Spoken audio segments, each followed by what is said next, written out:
제가 오늘 여러분들께 소개해드릴 책은 하용조 목사님의 삶이 그대로 녹아있는 나는 선교의 목숨을 걸었다입니다. 어떤 분들은 이 책 제목을 듣고 너무 과장된 표현이 아닌가, 극단적인 각오가 아닌가라고 생각하실 수 있지만 하용조 목사님에게 있어서 이 말은 단순한 결심이 아니었습니다. 그는 가난과 질병, 여러 차례 죽음의 문턱을 넘나들었음에도 불구하고 오히려 사명을 가까이 함으로 나는 선교에 목숨을 걸었다라는 말이 무모한 각오가 아니었음을 증명해내었습니다. 하용조 목사님은 책에서 이렇게 이야기합니다. 선교 없는 교회는 무덤을 지키는 것과 같다.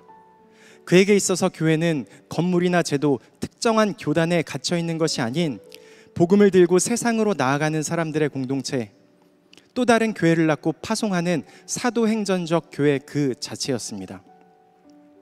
그는 확신에 찬 목소리로 우리를 향해 선포합니다. 사명이 있는 한 우리는 죽지 않습니다. 이 책은 죽음보다 더 선명한 부르심 앞에서 기꺼이 발걸음을 내딛는 이들을 위한 이야기, 단순하지만 깊이 있고 무겁지만 담백하게 우리의 심장을 다시 뛰게 만드는 이야기입니다. 이제 사명자에게만 허락된 가장 아름다운 고백 속으로 함께 들어가 보도록 하겠습니다.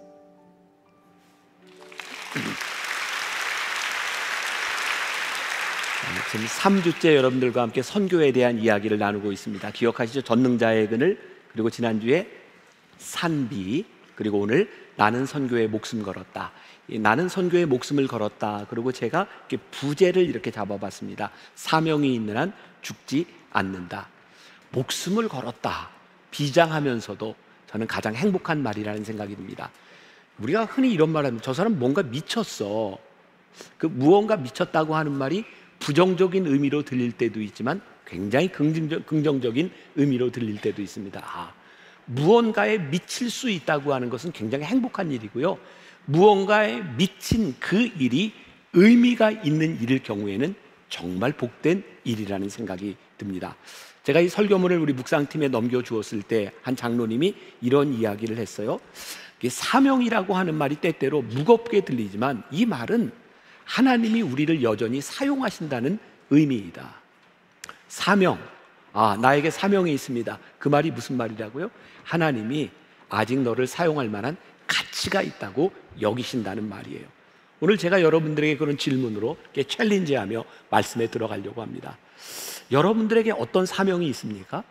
또 혹시 여러분들에게는 하나님이 주셨던 그 사명을 잃어버리고 차갑게 식어 있지는 않은가? 우리들이 무엇에 미쳐야 하는가? 미칠 만한 가치가 있는가? 이런 부분들을 우리들이 생각하면 좋을 것 같습니다. 제가 이 하용조 목사님, 제가 왜 이 책을 택해서 여러분들과 이야기를 나누게 되는지는 조금 이따 설명을 하게 될 거고요. 하용조 목사님을 보면서 그분은 이미 돌아가셨지만 그분의 삶에는 아주 선명한 발자국이 찍혀 있다는 생각이 들어요. 그분을 바라보면 그분이 어떤 길을 걸어갔구나. 저에게도 그런 꿈이 있습니다. 하나님, 제가 살았던 삶을 바라보며 누군가 김병삼 목사가 살았던 삶에 발자국이 있어 라고 생각한다면 저는 진짜 행복한 사람이겠다. 오늘 여러분들에게 있어서 여러분들이 목회자나 선교사는 아닐지 모르지만 여러분들의 가정의 자녀들이 여러분들을 바라보면서 그래, 우리 엄마와 아버지는 이렇게 선명한 발자국을 남겼어 라고 이야기할 수 있다면 우리의 인생은 얼마나 복된 인생이겠는가. 나는 선교에 목숨을 걸었다. 나는 선교하다 죽어도 좋다. 그렇게 달려간 길에 명확한 발자국을 남겨놓았던 이 하용조 목사님은 2008년 10월에 이 책을 쓰면서 이런 말을 했습니다. 오늘 우리가 읽었던 본문 말씀 마태복음 28장 19절에서 20절, 그러므로 너희는 가서 모든 민족을 제자로 삼아 아버지와 아들과 성령의 이름으로 세례를 베풀고, 이 말씀을 붙들고 나는 불안노를 시작했고 온누리교회를 시작했고 CGN TV를 시작했습니다. 쉬운 일들이 아니었지만 그 일들을 이루어가는 그 삶에 발자국이 남겨졌다고 하는 것은 참 복된 일이었다. 만나교회 목사가 왜 온누리교회 개척을 한 하용조 목사님의 이야기를 하고 있는가? 왜 만나교회에서 온누리교회 스피릿에 대한 이야기를 하고 있는가? 요즘 저는 그런 생각을 해요. 어떤 교회, 어떤 특정한 누군가의 이야기가 아니라 우리 한국교회, 우리 신앙에 하나님이 주신 좋은 신앙의 유산들을 우리들이 한번 다시 이렇게 찾아내고 우리들이 배웠으면 좋겠다. 저는 개인적으로 옥하는 목사님, 하용조 목사님, 그리고 조용규 목사님 같은 다른 신앙의 형태들을 가지고 있었지만 그분들이 살아오셨던 신앙을 우리들이 배우는 게 참 중요하다는 생각을 하고, 제가 지금 이렇게 목회자로 서 있으면서 저에게 제일 큰 아쉬움으로 남는 것은 제가 옥하는 목사님이나 하용조 목사님을 너무 늦게 알아서 저는 그분들에게 배우고 싶은 게 많았는데 배우지 못한 것에 대한 아쉬움들이 많이 있어요. 오늘 이 책, 하용조 목사님이 쓰였던 이 책을 보면서 누군가에게는 조금 거부감이 들 수도 있겠다. 뭐 이렇게까지? 그런데 거부감 하다 보니까 저에게 갑자기 거부감이 이렇게 들리더라고요. 거룩한 부담감. 별로 감동이 없으시군요. 저는 여러분들에게 그런 거부감이 이 책을 함께 나누면서 있었으면 좋겠다. 이 책에 보면 하용조 목사님이 이런 질문을 제기하죠. 세례 요한이 예수님과 좀 더 오래 함께 사역을 했으면 얼마나 좋았을까? 너무 일찍 죽은 거 아닌가? 또 사도행전 예루살렘 교회 최초의 순교자였던 스데반을 바라보면서 저렇게 아깝게 순교할 것이 아니라 하나님이 좀 더 사용하셨으면 어땠을까? 그런가 하면 예수님의 제자 중에 사도 요한은 90세가 넘도록 이렇게 살게 되었는데 그는 많은 편지를 썼는데 과연 이 사역이라고 하는 것, 이 죽음이라고 하는 것은 어떤 의미가 있을까? 이 책 120페이지에 보면 이런 문장이 나옵니다. 문제는 자기 사역을 정확히 하느냐 못하느냐에 달려 있습니다. 자기 사역이 끝나면 죽어야 합니다. 이 말이 여러분들에게 어떻게 들릴지 모르겠어요. 나는 선교에 목숨 걸었다. 우리의 의지의 표현, 그런 것보다는 하나님께서 우리들에게 이렇게 물으시는 것 같아요. 너에게 사명이 있니?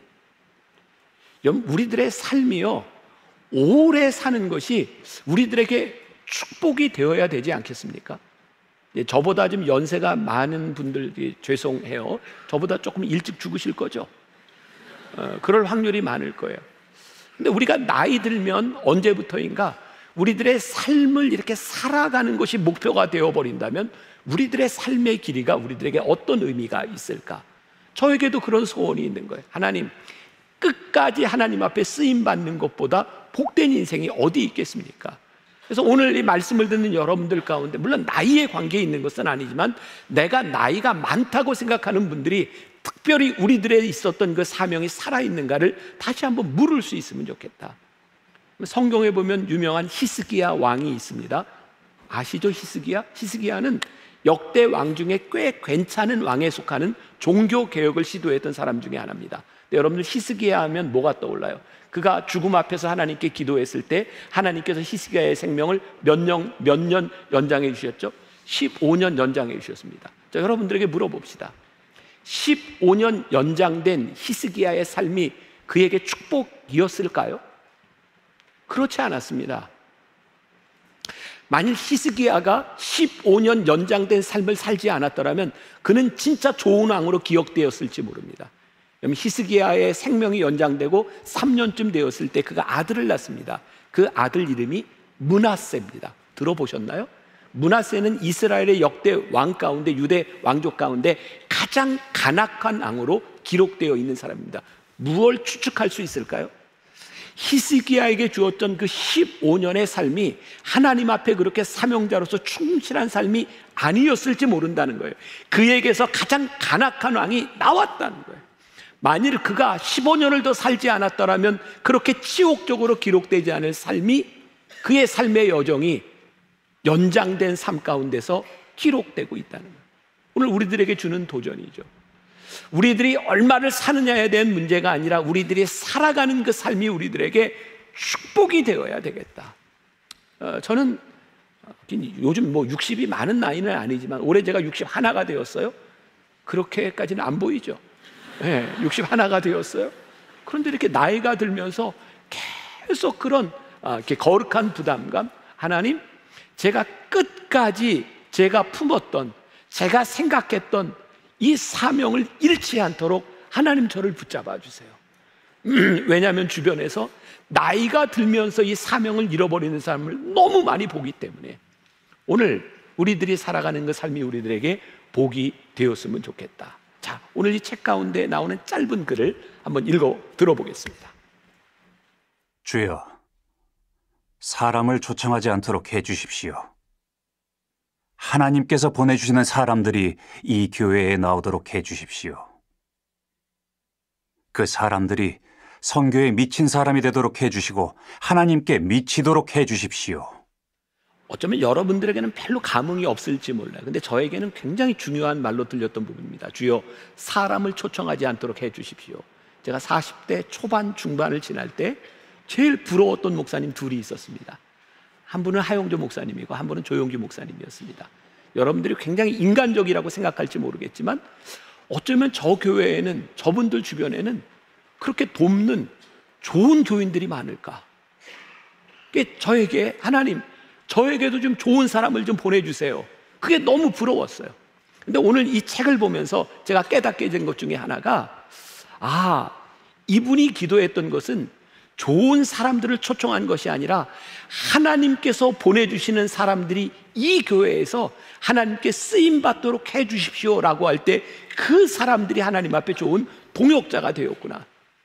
거의 20년 가까이 시간이 지났어요. 제가 요즘 젊은 목회자들에게서 제일 많이 듣는 얘기가 뭔지 아세요? 목사님, 만나교회에는 어떻게 그렇게 좋은 사람들이 많습니까? 저희 교회에서 예배드리고 가는 사람들이 대부분 그런 얘기입니다. 어쩌면 만나교회에는 그렇게 좋은 사람들이 그렇게 좋은 분위기에서 예배를 드립니까? 지금 못 알아들으시면 여러분들 칭찬하는 거예요, 지금. 그 못 알아들으시면. 그런데 저희 깨닫게 된 거예요. 그렇구나. 나에게 좋은 사람을 주십시오라고 하는 것이 중요한 것이 아니라 하나님께서 보내주시는 이 사람들과 함께 믿음의 동역자, 함께하는 것이 나에게 축복이구나. 제가 우리 젊은 목회자들, 우리 교회에 있는 젊은 목회자들한테 제가 이런 얘기를 종종 합니다. 그냥 제가 쓰는 표현대로 용서하고 들으세요. 다 제 아들 또래들 이렇게 되니까 너희들에게 제일 큰 축복이 있다. 그게 뭐냐면 만나교회에서 함께 사역하는 동안 내가 평생 이 사람과는 함께 동역하고 싶다는 친구를 만난다면 너희들에게 가장 큰 축복이다. 오늘 여러분들에게 그런 이야기를 하고 싶어요. 평생 여러분들이 신앙생활하며 살아가는 동안 이곳에서 믿음의 동역자를 만나서 함께 할 수 있는 것, 하나님 저에게 보내주시는 그 사람과 함께 이 사명의 길을 함께 가게 해주세요. 그 길을 갈 수 있는 것 우리들에게 큰 축복이다. 또 하용조 목사님의 책 가운데 한 가지 예화가 나옵니다. 55페이지부터 56페이지 사이에 어떤 예화가 나오는데요, 한 의료 선교사가 네팔로 가기 위해서 이렇게 결단을 하고 나가려고 하는데 아내가 말리는 거예요. 이분이 이제 40세 외과 의사입니다. 여러분, 우리 교회도 의사들이 많이 있지만 미안하지만 외과 수술을 받을 때는 이렇게 명의 이렇게 찾지 마시고 젊은 사람을 찾으세요. 외과는 젊은 게 훨씬 좋은 것 같아요. 아시죠? 수술하는데 떨면 안 되잖아요. 그래서 젊을 때 사실 외과 의사는 40대가 전성기입니다. 근데 이 40세에 네팔 선교사로 나가겠다고 하니까 아내가 말리는 거예요. 이렇게 말립니다. 당신 어머니 장례는 치르고 나가야 되지 않냐고. 근데 남편이 말을 듣지 않습니다. 이번에는 아들 이야기를 합니다. 당신 아들이 대학교는 들어가고 선교사로 나가야 되지 않겠냐고. 근데 남편이 이렇게 얘기합니다. 이 책에 나오는 얘기예요. 40살은 외과 의사로서 한창 실력을 발휘할 수 있는 때라고 생각해요. 나는 내 인생의 황금기를 주님께 드리고 싶지 노년을 드리고 싶지 않아요. 그리고 선교사로 나갑니다. 제가 언젠가 어떤 목사님들하고 선교사님들하고 이렇게 모임 이야기를 할 기회가 있었어요. 한 목사님이 이렇게 이야기를 하더라고요. 나는 목회 은퇴하고 나면 선교사로 헌신하고 선교사로 나갈 거예요. 전 그 얘기를 들으면서 참 대단하다. 평생을 목회하고 또 선교사로 나간다니. 근데 그 얘기를 듣고 있던 선교사님이 나오지 마세요. 서로 힘듭니다. 그 얘기를 하더라고요. 나이 들어서 선교지에 나가면 힘든 겁니다. 우리를 보세요. 아니, 저와 여러분들을 보세요. 우리가 그렇지 않나요?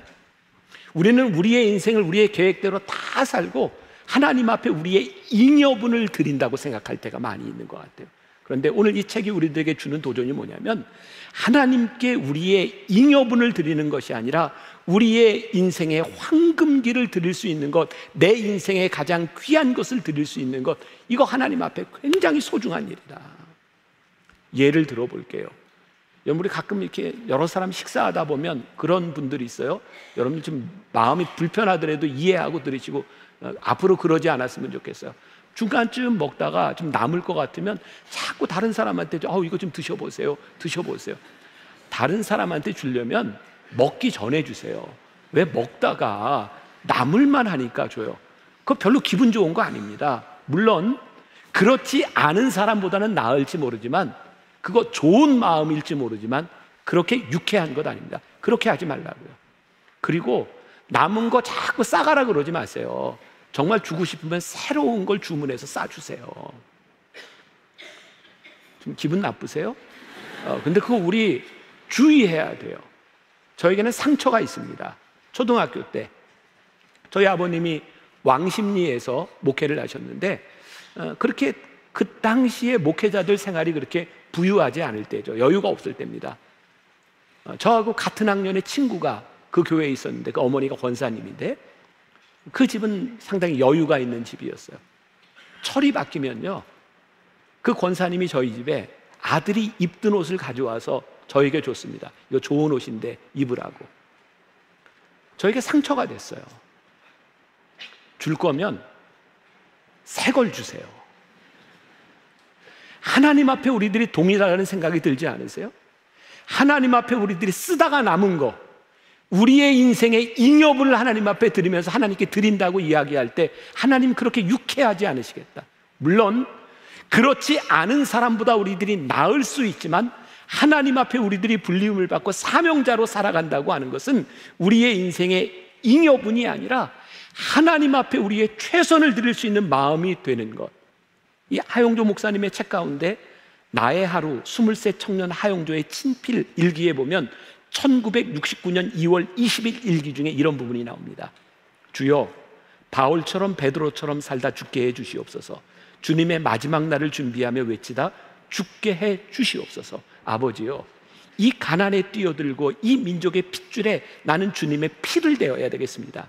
마음이 병든 사람들을 사랑하고 주님에게 돌 던지고 칼질한 사람들을 사랑하고 싶습니다.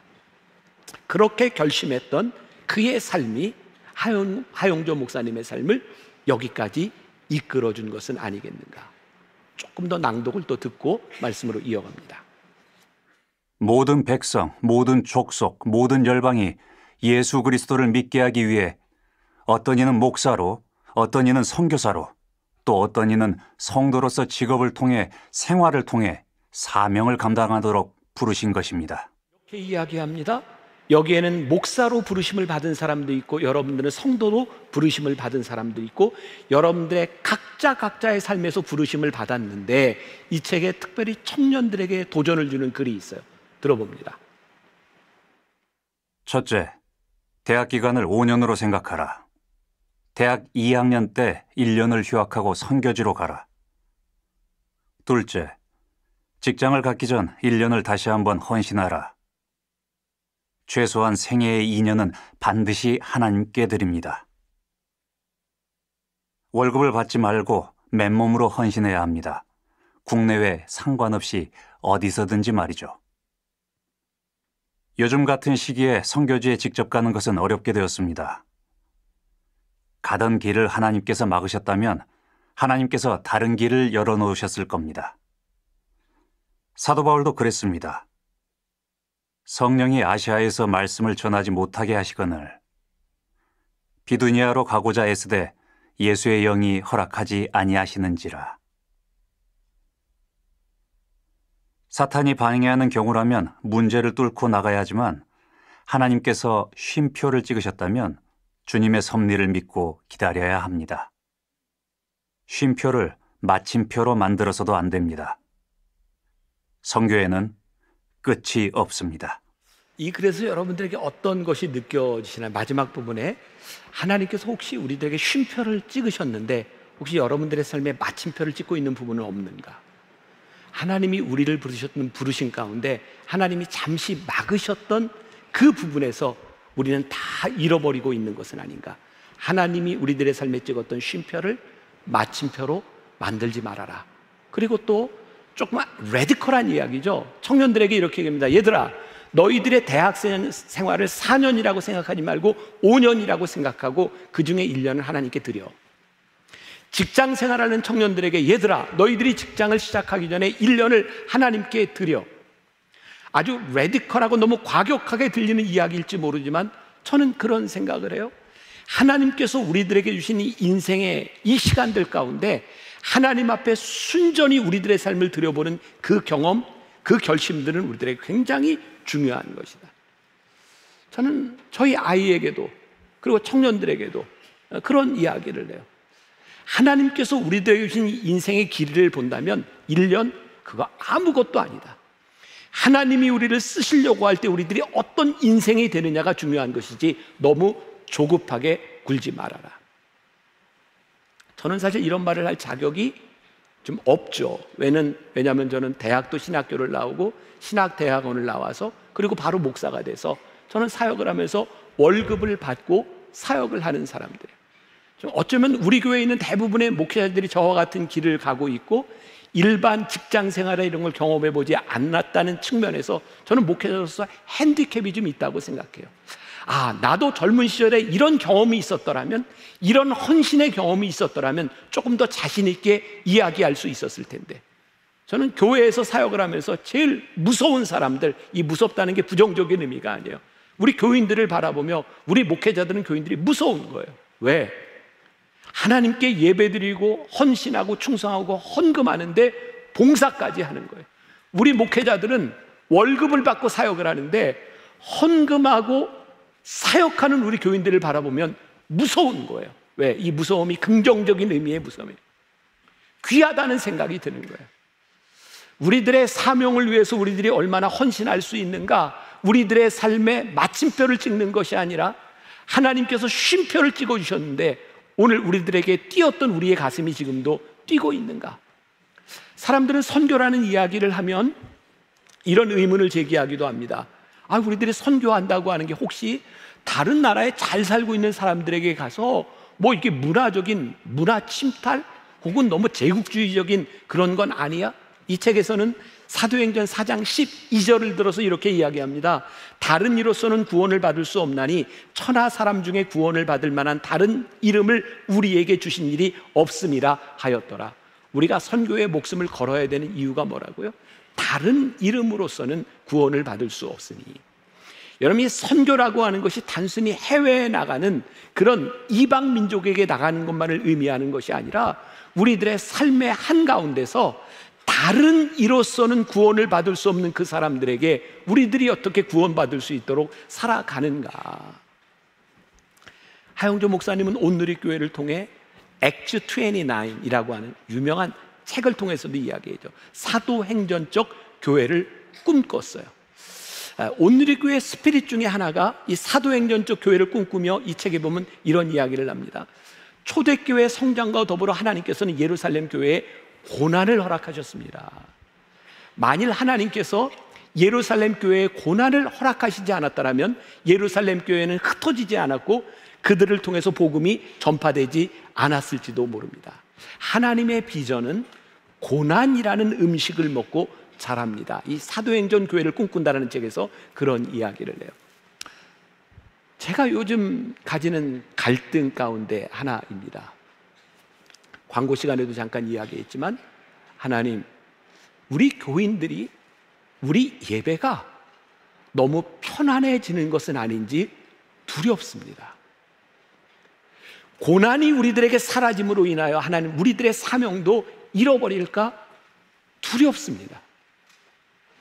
여러분들의 삶에 고난이 없는 것이 축복이 아니라 그 고난을 통하여 역사하시는 하나님의 사명을 우리들이 깨닫는 것이 우리들이 중요한데, 그래서 어쩌면 우리는 적극적인 고난 가운데 어쩌면 우리들의 삶을 불편하게 만드는 일들을 통하여 우리는 사명을 끊임없이 생각하며 기억하며 살아갈 수 있는 거예요. 제가 오늘 아침에도 제 아내하고 둘이 그런 염려를 했어요. 우리 너무 편안하다. 우리 너무 많은 걸 누리고 있다. 요즘 제가 가진 건 없는데 너무 많은 걸 누리고 있다는 생각이 들어요. 우리 너무 편안하다. 두려운 거예요. 하나님께서는 예루살렘 교회에 고난을 주심으로 인하여 그들로 하여금 사명의 길을 가게 하셨다. 제가 지난주인가요? 우리 설민석 선생이 그 영화 이제 소개를 했는데, 제가 그 전에 그 회사에 제가 신방을 가서 이야기를 하다 보니까 그분이 그런 이야기를 하더라고요. 한국사를 가르치는 사람이니까 우리나라 사람들이요 진짜 많이 싸우는데 상해 임시정부에서도 그렇게 많이 싸웠대요. 학연 지연으로 독립운동을 한다면서. 그러면서 우리들이 가만히 역사를 바라보면 사실 그 많은 싸움이 있을 때에도 위기와 고난이 오면 딱 합쳐지는 힘이 있다는 거예요. 지금 우리 전 세계 이 지구를 놓고 볼 때 다 이기적이고 싸우고 자기중심적인데 이 전 세계를 하나로 묶을 수 있는 좋은 방법이 있대요. 외계인이 침공하면 우리가 하나가 될 거다, 이런 이야기를 하더라고요. 메이크 센스가 되더라고요. 아, 그럴 수 있겠다. 고난이 우리들에게, 이 고난을 통하여 역사하시는, 그 고난을 통하여 우리들이 깨닫게 되는 하나님의 역사. 이 사도행전적 교회를 꿈꾸며 이 하용조 목사님이 가졌던 그 스피릿을 이렇게 보면서요, 제가 개인적으로 제일 닮고 싶고 좋아하는 목사님이 하용조 목사님이에요. 근데 제가 그분 살아생전에 조금 더 일찍 알았더라면 좋았을 텐데 제가 이렇게 다가가지를 못했어요.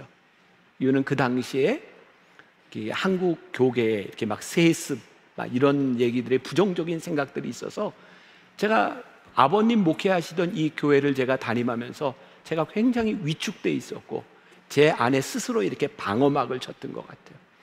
그래서 옥하는 목사님 돌아가시기 한 1, 2년 전, 하용조 목사님 돌아가시 1, 2년 전에 제가 그분들을 만나 뵙고 그분들이 참 따뜻하게 저를 대해 주셨는데, 내가 조금 더 이분들을 통해서 배웠었더라면 참 좋았겠다, 그런 아쉬움들이 있거든요.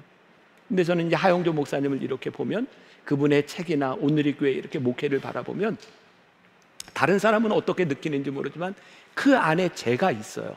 제가 너무 하용조 목사님을 많이 이렇게 닮고 있구나라는 생각을 하게 되고, 또 오늘의 교회를 다니는 교인들이 저한테 그런 얘기를 종종 해요. 아니, 왜 만나교회 목사님한테서 하용조 목사님이 느껴져요? 그런 이야기를 많이 해요.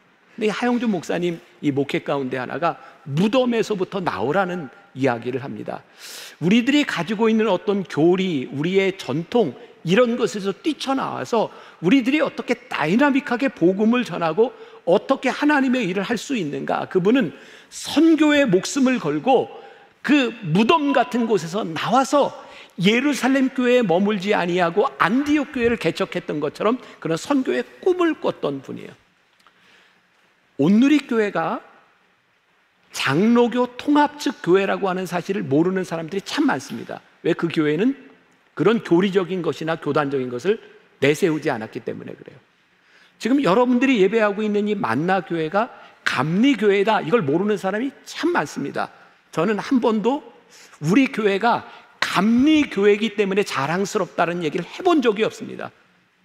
감리교회보다 더 중요한 것은 살아계신 예수 그리스도가 주인 되는 교회가 중요한 것이지 우리의 교리와 전통이 중요한 것이 아니기 때문에 그래요. 우리들이 전통에 매여 있을 때 우리들이 어떻게 이것으로부터 이렇게 벗어날 수 있는가? 그래서 이 하용조 목사님은 어떤 걸 꿈꿨냐면 선교적 교회를 꿈꾸면서 교회를 많이 개척하셨어요. 그래서 전 세계에 여러 교회의 온누리 교회들이 있습니다. 물론 이 부분에서 저는 하용조 목사님께 동의하지 않는 부분이 있어요. 저는 교회를 개척하는 그 건물보다 더 중요한 것이 있는데, 어떻게 우리 교인들로 하여금 선교적 삶을 살아가도록 이 사람 하나하나가 교회가 되어 이 세상으로 들어가는가. 그리고 거기에 핵심에 무엇이 있다고 생각하냐면 저는 예배가 있다고 생각하거든요. 그래서 우리 교회에서는 예배에 목숨을 겁니다라는 이야기를 자주 해요. 왜? 하나님을 예배하는 자가 예배자로 살아가는 것이 사명자의 삶이기 때문에 그래요. 오늘 여러분들은 예배를 마치면 이 세상 속으로 들어가는데, 이 세상은 하나님을 예배하지 않는 곳, 거룩하지 않은 곳, 그곳에서 우리들이 어떻게 예배자로 살아갈 수 있는가? 요즘 하나님께서 제 가슴을 다시 뛰게 한 일 가운데 하나가 그런 거였거든요. 오늘 예배하는 우리들이 이 말씀 하나 붙들고 하나님의 사람으로 우리들이 살아가는 삶의 현장에서, 하용조 목사님의 표현으로 하면 선교사로 우리들이 살아간다면 이 세상을 바꿀 수 있지 않겠습니까? 오늘 만나교회에서 예배를 드리는 우리 성도들로 인하여 우리들의 삶에 선명한 발자국을 찍을 수 있다면, 그리고 요즘 제가 청년들에게 이 메시지를 매주 준비하면서 제가 너무 은혜를 받는 건 뭐냐면, 청년들에게 이 메시지를 전하기 위해서 너는 어떻게 사느냐는 질문을 저에게 주시기 때문에 그래요. 하나님, 제가 이렇게 살지 못하고 청년들에게 어떻게 이야기할 수 있겠습니까? 오늘 여러분들이 이 말씀 붙들고 우리들의 사명으로 다시 한번 우리의 가슴이 뛰게 하시는 이 가슴을 붙들고 우리들이 세상으로 나아가게 될 때 선명한 발자국을 찍어내는 사람들, 그런 우리 믿음의 성도들이 될 수 있기를 주님의 이름으로 간절히 축원합니다. 우리 처음에 불렀던 찬양이 있어요. 아무도 예배하지 않는 곳에서. 오늘 이 찬양이 여러분들의 기도가 되고 여러분들의 결심이 되었으면 좋겠습니다.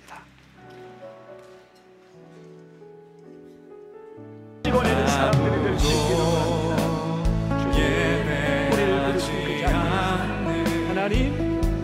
하나님께서 우리의 인생에 쉼표를 찍어주셨는데 혹시 그것이 우리들에게 마침표가 되어버린 것은 아닌지, 하나님 우리들의 사명을 다시 한번 보게 하여